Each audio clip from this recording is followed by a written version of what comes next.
இன்றைக்கி நம்ம என்ன பார்க்க போகிறோன்னா மீன் குழம்பு.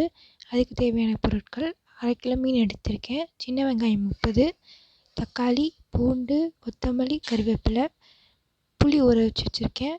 இப்போது ஒரு சட்டியில் தேவையான அளவுக்கு தண்ணி ஊற்றிருக்கேன். மிளகாய்த்தூள் 2 ஸ்பூன்,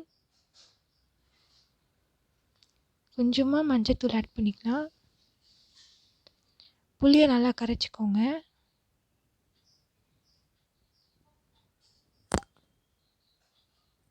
இப்போது கரைச்சி வச்சுருக்க புளியை ஆட் பண்ணிக்கலாம்.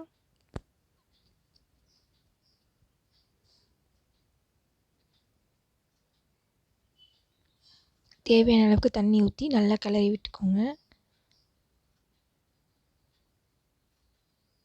இப்போது அடுப்பு பற்ற வச்சு சட்டி வச்சு அதில் எண்ணெய் ஊற்றிக்கலாம். நான் இன்றைக்கி நல்லெண்ணெயில் செய்ய போகிறேன், அதனால் நல்லெண்ணெய் ஊற்றிக்கிறேன்.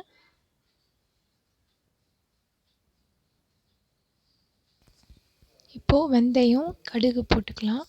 அது நல்லா பொரிஞ்சு வரட்டும்.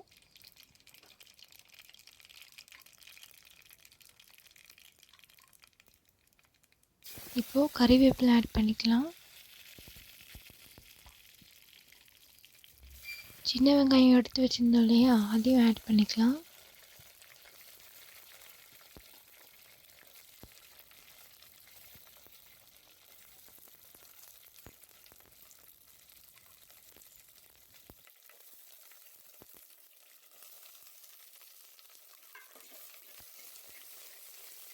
நல்லா வதக்கிக்கோங்க.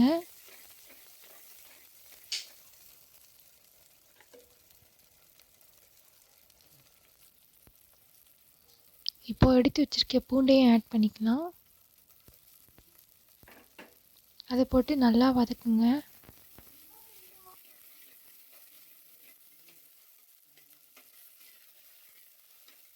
இப்போது தக்காளி ஆட் பண்ணிக்கோங்க.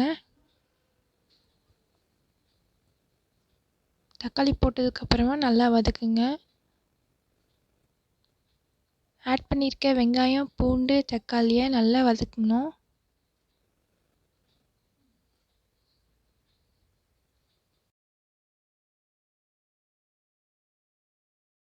ஒரு 5 நிமிஷம் நல்லா வதக்கணும். எண்ணெய் பிரிஞ்சு வரும்.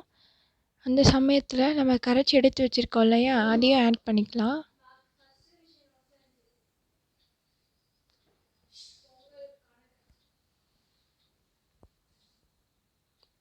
நல்லா கிளறி விட்டுக்கோங்க.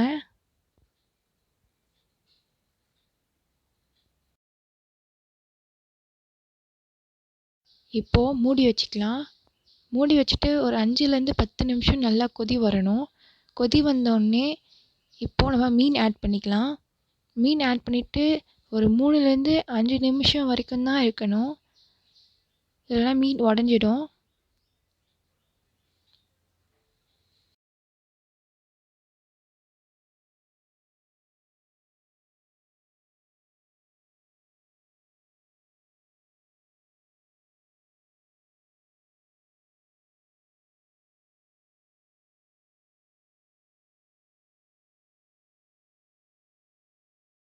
இப்போது கரண்டியை வச்சு கிளறாமல் இந்த மாதிரி கிளறிக்கோங்க. ஏன்னா கரண்டியை வச்சு கிளறும் போது மீன்லாம் உடஞ்சிடும்.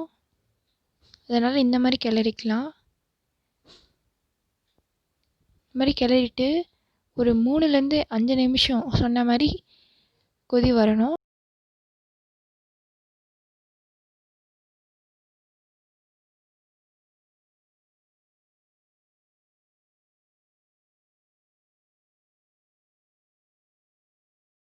இப்போது 5 நிமிஷம் ஆயிடுச்சு.